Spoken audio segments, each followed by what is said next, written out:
Hello दोस्तों, मैं S के सिंह। और जैसे कि हमने लास्ट वीडियो में देखा था, पहली दो वीडियो में देखा था कि फॉर लूप और डू वाइल लूप देखे, दो प्रकार के लूप देखे, जबकि जावा में तीन प्रकार के लूप होते हैं। तो आज देखने वाले हैं हम स्विच लूप। स्विच लूप ये है, लास्ट लूप होता है। तीन प्रकार के लूपों से काम चल जाता है बेसिकली। आपको अगर ज्यादातर काम डिपेंड करता है कि जो डेवलपर होता है या टेस्टर होता है कि किस लूप को प्रीफर करता है, यानी कौन सा उसको ज्यादा पसंद है, या अपने अकॉर्डिंग लगाता है। यानी वो डू डू वाइल लूप से भी कर सकता है, वाइल लूप से, डू वाइल लूप से, फॉर लूप से, या स्विच लूप। यानी क्या लगाना चाहता है, क्या सटीक बैठ रहा है, या उसकी क्या चॉइस है, जो उसको समझ में आ रहा है, अपने अकॉर्डिंग जो है उसको लूप को लगाता है। ये नहीं है कि आपको ये लगाना है फोर्सफुल्ली। कुछ लोग फॉर लूप का यूज करते हैं, कुछ लोगों को डू वाइल लूप अच्छा लगता है, क्योंकि डू वाइल लूप थोड़ा एक्सपेंड करके लिखना पड़ता है। While loop, do while loop और फॉर लूप आप एक सिंगल लाइन में लिख देते हैं। तो आज देखेंगे हम कि स्विच लूप क्या होता है। स्विच लूप क्या है? लूप का मतलब है कि रिपीटेशन, यानी किसी काम को रिपीट, बार बार रिपीटेशन करना, यानी इंक्रीमेंट करना उसकी वैल्यू और रिपीट करते रहना। तो ये सारी चीजें स्विच को, इसमें क्या है, थोड़ा स्विच केस में थोड़ा सा चेंज हो जाता है। यहाँ एक्सप्रेशन ये हो है कि जो यूजर इनपुट देता है ना, उसके बिहेवियर के थ्रू ये स्विच केस काम करता है। स्विच का मतलब है, जैसे मान के चलो, मैं एक एग्जांपल देता हूँ आपको, लिफ्ट का एग्जांपल। आपको लिफ्ट में जाना है, और लिफ्ट में आप जो जिस फ्लोर पे जाना है, तो उस फ्लोर की वो की प्रेस करती है, तो मैच करता है कि किस फ्लोर पे, मतलब इनपुट किस फ्लोर पे, किस कैसी इनपुट मिली है। तो उसी फ्लोर पे ले जाके क्या है, वो रोक देता है आपकी लिफ्ट को, और आप विंडो ओपन होती है, चले जाते हैं। बाद में जो इनपुट मिलता है उसको क्यू में रखता है, फिर उसी इनपुट को रोकते चले जाता है। या बाहर से कोई इनपुट देते, जो बाहर खड़ा है तब भी रोकेगा वो। तो यहाँ ना, स्विच का केस हम लिफ्ट का, स्विच का जो स्विच लूप है उसे लिफ्ट पे लेके चलेंगे, लिफ्ट से चलेंगे। पहले इसका समझ लेते हैं एक्सप्रेशन, इसका सिंटैक्स क्या है स्विच लूप का। तो इसका इंटेक्स देख लें, स्विच लूप का इंटेक्स देख लेंगे। इंटेक्स क्या है इसका? इंटेक्स है ये। जैसे कि है, स्विच में कैसा एक्सप्रेशन देंगे, यानी इसको हम यूजर को इनपुट देंगे कि हमें चाहिए क्या। केस वन है कि स्टेटमेंट प्रिंट कर देगा और ब्रेक कर देगा। अगर आपकी यूजर ने यहाँ इनपुट दिया है, एक्सप्रेशन वन से केस वन मैच कर रहा है यहाँ, यानी मान के चलो कि उसको फर्स्ट फ्लोर पे जाना है, तो उसने अगर यहाँ पहला प्रेस वन किया है, फ्लोर वन किया है, तो स्टेटमेंट यहाँ, यानी लिफ्ट यहाँ रुक जाएगी, वो ये आगे नहीं जाएगी वो। मान के चलो यहाँ दो दिया है, तो दो फ्लोर, एक पे नहीं रुकेगी, सीधे क्या रुकेगी, दो पे जाएगी। एक को क्या कर जाएगी, सीधे स्किप खुल जाएगी। अगर बाहर से कोई भी व्यक्ति अगर बाहर से प्रेस नहीं करता बटन, और अंदर आपको जाना, आप सिंगल आदमी है और आपने दूसरा बटन प्रेस किया है कि दूसरे फ्लोर पे जाना है आपने, तो सीधे क्या है, लिफ्ट एक फ्लोर पे ना रुक के पहले फ्लोर पे, दूसरे फ्लोर पे रुकेगी। ऐसे हम तीसरे में, तीसरे का भी सेम ही है। ऐसे हम, ये स्विच केस ऐसे ही चलता रहता है, जैसे इनपुट मिलेगा वहां जाके रुकेगा सीधा, उसके बाद ब्रेक करके बाहर आ जाएगा प्रोग्राम। इसमें अगर आप गलत इनपुट देते हैं, कि मान के चलो कि आपने डिफॉल्ट में ले लिया, डिफॉल्ट में क्या आपने बट वहाँ आपने इनपुट दे दिया उसको 50, और जबकि आपकी जो लिफ्ट लगी हुई है, वहाँ जो कोडिंग हुई है, वहाँ ओनली आपके 20 ही मंजिल है। तो 50 तो इनवैलिड इनपुट हो गया, या 21 दे दिया कोई भी। अगर आप 20 से ऊपर कोई भी इनपुट देंगे तो इनवैलिड में जाएगा।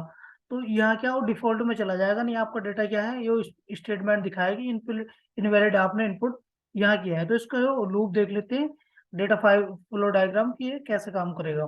तो ये देख लेते हैं, मैं इसको डिजाइन कर लेता हूँ डेटा फ्लो ग्राफ को, फिर समझते हैं। तो ये है इसका डेटा फ्लो डायग्राम, और ये करता है ऐसे वर्क। देख लेते हैं इसको। ये तो देखिए, जैसे यहाँ से आपका स्टार्ट होगा program, data flow switch loop के अंदर क्या है, यहाँ से स्टार्ट हुआ प्रोग्राम, स्विच में आएगा। यहाँ स्विच जहाँ, यहाँ एक्सप्रेशन या आपकी कंडीशन चेक करेगा कि कंडीशन आपने क्या दी है, या क्या एक्सप्रेशन है आपके, यानी क्या आपने यूजर इनपुट दिया है। जो आप इनपुट देंगे उसी के हिसाब से ले जाएगा। अगर आपने इनपुट यहाँ वन दिया है, तो केस वन क्या आपका ट्रू हो गया। ट्रू में क्या स्टेटमेंट प्रिंट करेगा ये, और सीधा क्या हो जाएगा, यहाँ चला जाएगा, स्टॉप कर देगा। और आपने अगर टू दिया है, तो क्या है, वो यहाँ मैच मैच करेगा एक्सप्रेशन आपका। आपका टू है, केस वन में देखेगा तो ये फॉल्स हो जाएगा। फॉल्स हो जाएगा तो यहाँ जाएगा, फॉल्स पे जाएगा इधर, फॉल्स पे टू पे मैच करेगा, टू यहाँ देखेगा, यहाँ आपको पास हो रहा है, पास हो रहा है, तो स्टेटमेंट टू प्रिंट करेगा, और सीधे क्या स्टॉप कर देगा प्रोग्राम को, सीधे बाहर चला जाएगा। ऐसे अगर आप यहाँ अनबिहेवियर या इनवैलिड इनपुट देते हैं, तो इनवैलिड इनपुट में क्या करेगा, वो इनवैलिड इनपुट में सीधे आपको यहाँ ले जाएगा, यहाँ चेक करेगा, यहाँ भी मैच नहीं कर रहा है, यहाँ मैच नहीं किया, पहले उस पे केस में, दूसरे केस में मैच नहीं किया, तीसरे में चेक करेगा, तो डिफॉल्ट होता है। यहाँ डिफॉल्ट लगाते हैं स्विच केस में। अगर आप डेटा वैसा दे रहे हैं कि वैलिड डेटा नहीं दे रहे, तो इनवैलिड डेटा अगर आप दे रहे हैं वहां पे, तो डिफॉल्ट में ले जाके प्रिंट कर देगा कि प्रॉब्लम क्या है, कि इसको ये जो आपने इनपुट दिया है वो मैच कर रहा है या क्यों नहीं मिल रहा, क्या प्रॉब्लम है, तो यहाँ डिफॉल्ट में ले जाकर इसको प्रिंट कर देता है। तो ये देखिए यहाँ प्रिंट करेगा और इसको प्रोग्राम को ब्रेक कर देगा। ब्रेक यहाँ एक्सप्रेशन में मैं बताना जो भूल गया, यहाँ ब्रेक लगाना जरूरी है। ब्रेक का मतलब है कि आपके जो प्रोग्राम है, जो आपका कोड है, उसको वहीं रोक देगा। यानी हमारा जो एक्सप्रेशन जैसी कंडीशन ट्रू हुई उसको वो ब्रेक करके यहाँ रोक देगा। जैसे सारे में ब्रेक लगाया, यहाँ मैं यहाँ सॉरी यहाँ बाई मिस्टेक छूट गया था। इसमें डिफॉल्ट के अंदर भी ब्रेक लगाना होता है कि ब्रेक कर देते हैं इसको प्रोग्राम को, तो प्रोग्राम आपका वहीं रुक जाता है, स्टॉप या एग्जिट बाहर कर देता है। तो इसका एक छोटा सा प्रोग्राम बनाया मैंने कि जैसे डे प्रिंट करने हैं हमने, वीक में जैसे 7 डेज होते हैं, और किसी वजह से अगर यूजर इनपुट या एक्सप्रेशन दे दे कि 8 नंबर प्रिंट कर दे, या 10 12 15 जो भी है, यानी अगर 7 से वो कोई भी नंबर प्रिंट करेगा तो इनवैलिड उसमें दिखाएगा, डिफॉल्ट में ले जाएंगे इसको। तो मैं प्रोग्राम के थ्रू समझा देता हूँ ये आपको। ये देखिए जैसे ये पहला कुछ नहीं है, स्कैनर। ये स्कैनर से ये है कि जो एन नंबर के इनपुट लिया है ना, मैं स्कैनर के थ्रू थ्रू ले रहा हूँ यहाँ। हम सीधे भी लिख सकते थे इसको, एन अगर दे देता मैं वो 2 देता तो सीधे 2 प्रिंट करता है। तो स्कैनर ये हो ना, स्कैनर का आपको पहले भी मैं लास्ट प्रोग्राम में बता गया हूँ, सारे के सारे जितने भी पीछे प्रोग्राम बनाए हैं उसमें सब में स्कैनर का बनाया। स्कैनर क्लास का यूज करते हैं हम यूजर इनपुट के लिए, यूजर से इनपुट लेने के लिए। और दूसरा क्या है, सिस्टम डॉट इन है, इसका मतलब कि सिस्टम से कुछ आउटपुट लेना है। और ये दोबारा एक्सप्लेन कर देता हूँ इसको। और ये तो आपको पता ही है प्रिंट कराने के लिए कि एंटर द डे नंबर, यानी किस नंबर को आप डे को प्रिंट कराना चाहते हैं उसका नंबर आप दे दीजिए। और ये है कि इंट, ये ऑब्जेक्ट के थ्रू इसकी क्या वैल्यू लेगा कि किस टाइप का डेटा आप एंटर कराना चाहते हो, यानी इंटीजर टाइप का है, फ्लोट, स्ट्रिंग, ये आपको ये सारी चीजें ये देता है। अब मैंने ऐसा स्विच केस लगाया, एक्सप्रेशन में क्या डाल दिया, एन डाल दिया। यानी एन क्या है, उसकी एक्सप्रेशन है कि वो यूजर क्या क्या क्या चाह रहा है, उसका एक्सप्रेशन क्या है, वो कौन से डे को प्रिंट करना चाह रहा है।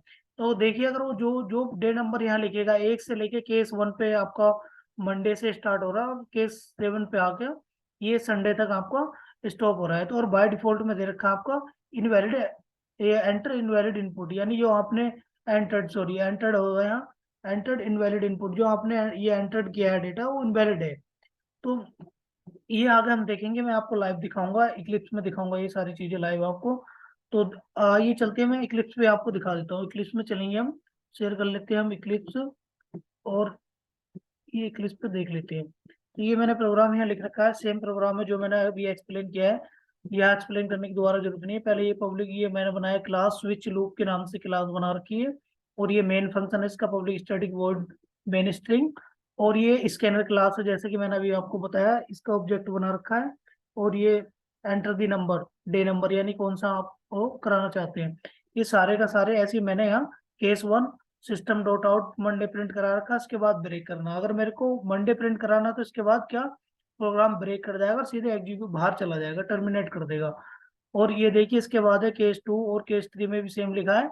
और इसके बाद में लगाऊंगा लास्ट में यहाँ डिफॉल्ट की, अगर मैं अनबिहेवियर डेटा या इनपुट या ऐसा इनपुट दे रहा हूँ जो हमारे प्रोग्राम को मैच ही नहीं कर रहा है, कंडीशन फुलफिल नहीं कर रहा, उसकी कोई भी ऐसा केस नहीं है बना हुआ है जो इसको फुलफिल करे, कंडीशन मैच करे, तो इसके लिए डिफॉल्ट लगा रखे कि अगर कुछ भी और डेटा डालेगा तो उसको कुछ ना कुछ मैसेज यहाँ दे देगी कि आपका एंटर डेटा जो है, यहाँ आपका एंटर डेटा जो है इनवैलिड है आपका। तो आइए मैं रन कर लेता हूँ इस प्रोग्राम को, देख लेते हैं रन करके क्या है इसका।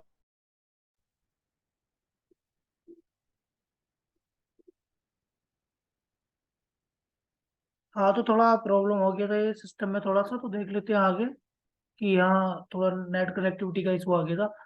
तो आपको दिखाता हूँ मैं, एक सेकेंड। चलते हम स्क्रीन करते हैं शेयर, हमारी स्क्रीन ये शेयर थी, ये स्क्रीन कर ली मैंने शेयर। और ये देखिए मैं प्रोग्राम करता हूँ ये प्रोसेस। तो यहाँ क्या दिख रहा है आपको, यहाँ दिख रहा है एंटर द डे नंबर, यानी आपका कौन से डे का आप प्रिंट कराना चाहते हैं। तो यहाँ मैं दे देता हूँ यूजर इनपुट, मैंने मान के चलिए यहाँ 5 दिया, 5 मैंने एंटर किया, तो क्या आ गया फ्राइडे। फ्राइडे हमारा देखिए यहाँ देख रहे हैं ना आप, केस नंबर 5 पे कितना दे रखा है, फ्राइडे दे रखा है।